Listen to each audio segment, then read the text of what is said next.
Good morning. It's time now for the Community Profile program on WLON, WOHS, WCSL, and on KTC Broadcasting. You can view our studio camera at ktcbroadcasting.com. Good morning to you, and good morning to Sandy Alexander, co-host and executive producer of this program. Hey, Sandy, how are you? Good morning, Milton. Doing okay today? I am, sir. Everything all right? All your microphones, headphones, everything working? Well, there's order? one headphone that was taped together by someone called Milton, and so I got the other one. Not going to name, but his initials are Milton Baker. Yeah, that's it. Okay, I got you. I don't know why I got blamed for that. Well, you're the only one in here. Well, you know. Have to do something to Sandy. Somebody else was here from 6 to 8. Well, he's not here to accuse him. Okay, how are we today? We're good. We're good, thank you. Please, let's get serious and introduce our guest for today on the Community Profile. Okay, we're always glad to see Joy Scott. She's with us today, and joining her is Yvonne Franks. She's the new Cleveland County teacher for the visually impaired. Now, having been an employee at the Cleveland County Schools for a long time, I don't remember there being a teacher, especially for the seeing impaired. Were there? No, not that I know of. I've been there for 8 years. Okay. So, but we've been there. As I said, I've been there for 8 years. So they did have a program prior to that, but I'm not sure how it was run because I wasn't here. Mm-hmm. Yeah. And do you deal with students throughout the county in the different schools, all grade levels? I do. I cover students from the ages of 3 through 22. Okay. Yeah. And about how many students you're talking about? We have 40 students that with vision impairments in Cleveland County. And they go to public schools just like Absolutely. the other kids. Yeah. Yes, they do. But they need a little extra help at times. Sure. What would be some of the things that they need to be? I work with them on their technology and learning how to make the computers accessible. To either have them read aloud to them or to have things enlarged for them. There's a lot of different types of technology that we use to be able to make sure that all of our students access the curriculum in their regular classrooms. Now, these students, of these 40-some students, are they have some sight, or are they? It's a wide range. We have some students that are totally blind, and we have some students that just barely qualify. The qualifications for vision impairment is the acuity of 20/70 or worse, and then it has to affect their education progress. And at that point, that's when I get to come in and get to work with these kids. Okay, so these children, obviously they do have some struggles they have to overcome. Absolutely. That the sighted students, take for granted. So are they? How do the other students? Do they try to help these students along the way too, or are they in the same class with other students? Yes, they're in the same classroom with other students. They have the same requirements as the other students in the classroom. We have a lot of students that I've got one that just graduated with a GPA of 3.56 and got accepted into Western Carolina. So she's real excited about it, and we're really proud of her. There's some great programs, and it just depends on the severity of the issue and if it's just vision or if there's some other disabilities that go with it. Okay. I think a lot of times, and I think Joy has helped educate me, I know, and probably Milton too, because when we hear the word blind, we think total blindness. Right. And it's not always the case. You have levels of blindness. So I think Joy is a prime example. I don't see anything the lady can't do. Absolutely. Drive. Well, Right. we wouldn't That's want you to that's drive, always the Joy. toughest issue right Yeah. there. Well, can I just say, on behalf of Yvonne, when I grew up in New Jersey, like you said, Sandy, there was no such thing as a visually impaired teacher. So I was able to carry on because I had enough smarts, but when I got to be about a junior or senior, and some of my classes, such as physics and calculus, I could no longer follow and learn because it got too complicated. And I started really falling behind in some of those classes and struggled. And if there would have been a VI teacher back then, I just think it's a wonderful thing. Very envious, but grateful. Well, physics and calculus are hard for a sighted person. Yeah, I probably still would have struggled.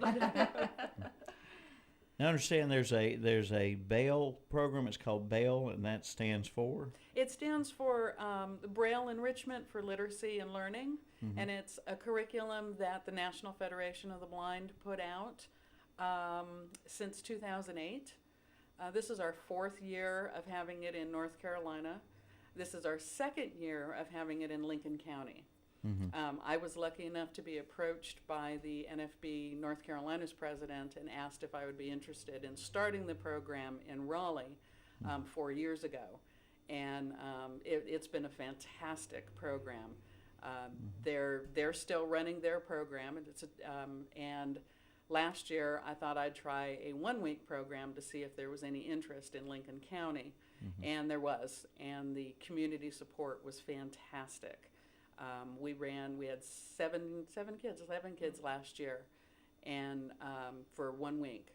And this year we have 7 kids. They're a couple different kids, and we're going to be running it for 2 weeks this year. We're going to be running it from June 30th through July 11th out at the Boger City United Methodist Church. So it's a great program. So you, with this program, you're teaching the children to read Braille. Is that tell me what? No, we're not. It's not a teaching program per se. It is a play-based curriculum. We put it out in centers. We have 3 different centers. We have a reading center, a writing center, and we have a life skills center. And the kids every 20 minutes rotate around in that. And we will look at their levels. We talk to their VI teachers to find out what their needs are. So we kind of work a little bit on that. But because it's play-based, and our kids get to be around other kids that have vision impairments. And that's real special, because most of our kids, they're the only one in their school. And so they think they're the only kid that can't see. So you bring them all together. We have 4 different counties that come, that gather around into our program. And it's just it's neat for them to see at the same ages. We serve our kids from ages 5 to 12. And we work on cooking. And they get to cook every single day. Not adults doing the cooking and telling the kids what you're doing. These kids get their hands, their face, everything inside. You know, they're cutting, they're cooking, they're using a stove, they're using microwaves. They're producing their snacks for later on in the afternoon. That was my job. Yeah, that was the Joy. kitchen lady. She was the kitchen lady. What makes this program so very special is the volunteers that help us with this program are all visually impaired or blind. So you have tried and true, high-functioning adults that do things every single day, like Joy cooks every day. In there, showing our kids with vision impairments or blindness how to do things. And it means so much more coming from somebody who does it every day than even coming from me as a teacher. You know, telling the kids, this is how you do this is how you do that. It just makes a lot more sense. Well, the techniques, as a blind person, when you've walked in, you know, their shoes, and the parents, I learned, you know, just being a blind child, that they can be your best advocate or your worst enemy. And some parents are so scared, you know, especially their child's 5, maybe years old, and they've never been a parent of a blind child. So, you know, it's legitimate for them. And some of these kids have never been allowed in a kitchen. I mean, last year, I can't remember, was it Jacob, a little 5 or 6-year-old boy? He was fascinated just playing in the sink, because I was teaching pouring skills and teaching them, you know, just to fill up a measuring cup and what it feels like. And the poor kid, you could tell, I think, had never been allowed in the kitchen. And I was teaching them, you know, how to work a stove and put their hand over the burner to feel the heat and open the door. And, you know, some of them were just dumbfounded. Mhm. And parents think they're doing them justice by really they're overprotecting them and doing them a great injustice. Mhm. If you start with them young, Yes. you know, Mhm. it becomes just as natural. And my parents were not overprotective. It's like, go for it, girl, and as long as you're not going to get hurt, Mhm. they let me try anything. Mhm. Some of these children, and I heard you say in the beginning there, you work with some as young as age 3. Yes. Is that right? Are they at various progression? Their visual impairment, it progresses as they get older. Every student's different. It yeah. depends on what their vision issue is. Mhm. We have, I have students that were born blind, Mhm. and then I have students who were who they lost their vision in middle school. Mhm. So it really depends on the reasoning behind their vision loss. So some are at different stages and different experiences. Absolutely, Yeah. and it doesn't, and not all vision issues progress. Mm-hmm. Some of our kids, you know, they may have 2100 vision, and it's going to stay 2100 vision their entire life. Mm-hmm. We have others that start at 2100, but then through puberty, our vision always changes, whether you're sighted or you have a vision issue. And it could go to 2200. And then you have retinitis pigmentosa, which is a progressive disease. Mm-hmm. There's a lot of different eye diseases and how that progresses. Do any of these students have a seeing eye dog or animal? Most guide dog companies do not give dogs to students because it is such a huge responsibility, and there has to be a need for it. And a lot of times when you're looking at guide dogs, you have to be very proficient with your cane and know how to get around by yourself before you can get a guide dog. And the reason is because guide dogs, you don't tell them, let's go to Walmart, and they know how to get there. Yeah. You have to have the skills to be able to say, we're going to go down the street, we're going down, count 2 blocks, and then, all right, now I've done my 2 blocks, we're going to go right. The guide dogs are there to be able to help with environmental changes. You know, if there's a tree above your head that you're going to, you know, it's going to whack you in the head, or if there's a manhole cover, or, you know, a step or a stair, they're there to help you with those kind of things. But you still have to know, you have to be your own GPS. But we do have 2, our lead teacher, Laney from Kings Mountain, has a seeing eye dog that will be coming every day. For the Bell program. And then one of our volunteers, Dale from Kings Mountain, he has a seeing eye dog, so the kids do get exposure to seeing the guide dog. So that's something that may be for them in the future, In the future, but not right absolutely. Definitely. Yeah. Absolutely, yeah. They need to learn these skills First, first. right. Yeah. And now looking at this brochure, Yvonne, that you brought, there's camps like this all over the country. Yes, we are in 19 states. The NFB Bell program started in 2008. We started ours, like I said, 4 years ago, but there are 19 states now that run their programs, and I counted them. There's actually 37 programs across the United States that has this 2-week program. Okay. Now, has your quota already been met for this class? Or can you? No, we can still always take more kids in. We've got 1 more week before I have to close down so that I know how many things that we're purchasing when we get our when we start building up and getting our supplies and stuff that we need. And if anybody would like a good place to donate, Yes. it is a pricey It is very program. pricey. You might want Yes. to touch on that Yeah, a little bit.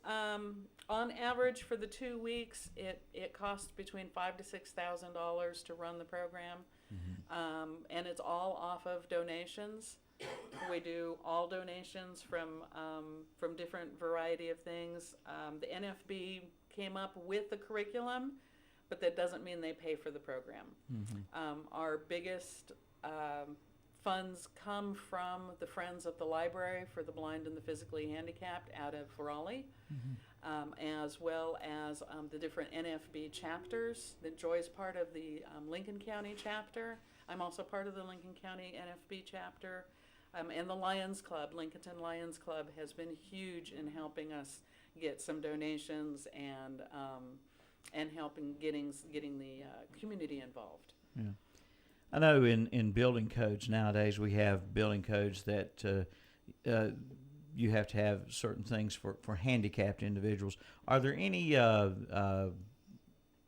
mandatory what is the word I'm looking for now? I'm going blank. But that anything has to be any regulations for visually impaired persons, that anything has to be in Braille. I know you see sometimes on public restrooms Braille along with the visual signs. But is there any guideline? There any Absolutely. mandatory things? The American with Disabilities Act, everything has to be accessible. And that's really what it stands for, is everything has to be accessible. And that's accessible for wheelchairs, it's accessible for the blind, it's accessible for low vision. Just about anything that's been built, I want to say since somewhere between 85 and 90, all buildings need to be accessible. That's why you see the Braille on all your bathrooms, and you see it on the ATMs. I know everybody always asks me, why is there Braille on an ATM? Well, because not all low vision cannot drive. Not only that, all blind people still have to bank. Yes. So there's nothing to say you can't run through the drive-through as well. Doesn't mean they're the ones that are driving. So, but yeah, there are a lot of things that have been put into place that makes things accessible. All of our schools have Braille labels and door numbers and room numbers and stuff. Even elevators I've noticed before. Yes. Yes, the elevators do too. Milton, could I just, and Sandy, say one key thing, Yvonne, I'd like for you to share is about why we have Braille, because of they're trying to do away with Braille. Touch on that. I think that's really important. With today's technology, everybody feels, a lot of the educators feel that if they listen to what they need to hear, then we don't need to teach them the Braille portion. Okay. There's, auditory stuff everywhere. I mean, we can get books on tape, we can get books off of the internet, and everything can be read to us. The problem with that is that you then graduate somebody who's illiterate. They can't read. They have no means of any way of reading. And what's even more difficult is they can't write if you don't incorporate Braille into it. And that's one of the things that the NFB and our Bell program is, we're really trying to rally to be able to show how important Braille is. Because if you can't read and write, then you will always be dependent on somebody to read something to you, or to have a machine read something to you. So really being able to keep our Braille in the school systems and in the hands of our kids who really need it is very, very important. If you listen to something, you don't know where the punctuation is. You don't know if something's been capitalized. You don't get the spelling. And so then it makes it really tough in life if all you've ever had is having something read to you. And I like the way she put it to me was, you may have a lot of head knowledge because you've listened, and I relate to that because that's how I read, through digital books. But if you don't have a way to write or read, tactily, then you're illiterate, but you've got knowledge, but that's not enough. Yeah, you don't have a way to put it out. Right. You don't have, Your a way to Christian show, Connection, you can share it with WCSL, others or to write 1590 letters or AM, anything like that. Cherryville. Right. It's time for the Word of Faith And from Faith Baptist just Church curious, in Iron how Station, North far Carolina. back does Braille? When was Braille invented? I suppose I should have looked that one That up. was a good- 1700s? That far back? Louis Braille. Yeah. Louis Braille back in the I 1700s. didn't realize that far back. Yeah. Yeah. Yeah. It was a little different to start out with. It was a little different. The code that actually became what we now know of as Braille, he developed also a music code because he was quite the musician. And the music code of his Braille music code was actually adopted by the United States before the literary code was. And I always found that to be interesting. It was adopted 3 years before the literary Braille code was adopted. But it's been around for quite a long time. And as we've mentioned, I guess maybe the last time Joy was here, we probably talked about to her as well. when I got into radio 30-some years ago, I didn't realize a very large amount of our audience are blind or visually impaired people. Radio means that much to someone who can't see, and as opposed to some other mediums out there where they don't get the experience out of it. Absolutely. You're more descriptive on the radio. Yeah. If you've got television, you've got all the pictures. Same thing when you go to movies and things like that. You don't know what's going on unless you're listening to something that's been video descriptive and it tells you what's going on. But when you're listening to the radio, you're explaining things. You're giving details. You're saying if something's really big or if it's little. And so that's why the radio is so important, and being able to get the information. And I know last time we talked to Joy, I ran into a lot of folks I know who do have sight problems, and they were listening to the program. They knew you, they knew about the meetings and so forth. Although low vision and blindness is considered a low incidence disability, and what that means that it occurs less than 1% in the general population. But there are a lot of areas where you see it more often. Although, like the deaf have their deaf community, the blind does not have a blind community. But you do see areas where it's a little bit more prolific. You know, if you have diabetic retinopathy, which is huge. And then in our older stages, you have the macular degeneration, and you see that happening a lot more often. And as people live longer, you know, you're seeing that you're having to deal a lot more with the vision issues to go with it. So it's a fascinating field. I've been in this field for over 35 years, and I'm still just love it because things change so much for us. Most of the things and the technology that is out there for our students with disabilities all started first with putting it in front of somebody with a vision impairment, and then they adapted it from there. It's been fantastic. But the program that's coming up starts June the 30th? Yes, ma'am. Starts June 30th. We run the program from 9 to 3, Monday through Friday for 2 weeks when we're taking the 4th off. Okay. Now, if someone wants to register to come in and they haven't done it so far, is it still okay for them to call? Or? Yeah, what they need to do is they get onto the nfb.org website and click on the bell link, and then the registration process goes through them. Okay, that's National Federation for the Blind. Yes, ma'am. NFB. And it is a life-changing program, I think, not only for I ask you to turn your Bibles the tonight to Luke campers, chapter students, 23, but beginning in myself verse as a 39. volunteer, As you were turning there, everybody these that were worked found, last these year classes just were found in blew the us church away, parking lot and this morning. she just came After away church, feeling if ladies, if you're missing a exhausted, pair of but like you all said, sunglasses, it's a very good just come pick them up. exhaustion. And just men, if such they're a yours, blessing you to can volunteer, come it after really church. was. All right? But we're always looking for donations. All right. I don't know how we Luke can chapter set something 23, up, but beginning if in anybody verse wanted to 39. donate, And once you we're always find looking that in your for copy that. of God's Word, please stand in the honor All of right. the reading of God's holy Well, thank you very word. much Yes, for ma'am. being with us today. Thank We you. appreciate Thank it. you. Thank you for giving us the Today, opportunity to be able to talk about the program. Paradise. Yes. Anything else that we didn't And one touch of the on that you criminals- can think of that you especially I want think to word out about? Okay. And one of the criminals who were hanged. Sandy? Well, we thank you, ladies, saying, and you call me in the fall. You and are we'll the do something Christ. Save about that. yourself and us. Tomorrow, medical research. The other We'll have answered, there's two rebuked him, programs saying, in Cleveland Do County. you We're not going to even talk fear about that. God, seeing you are under Pam the will be same our guest, condemnation? and And we I gotta be indeed careful not to write justly, out last for names we here. receive the due But reward of Pam our will be here deeds. tomorrow. Pam. This Pam. Yes, Pam. Okay. And, And nothing wrong. but we'll be back in the morning with Then community he said to profile. Jesus, All right, folks. Thanks for tuning in today, and please join us again then next time right here on Big O Country and KTCBroadcasting.com.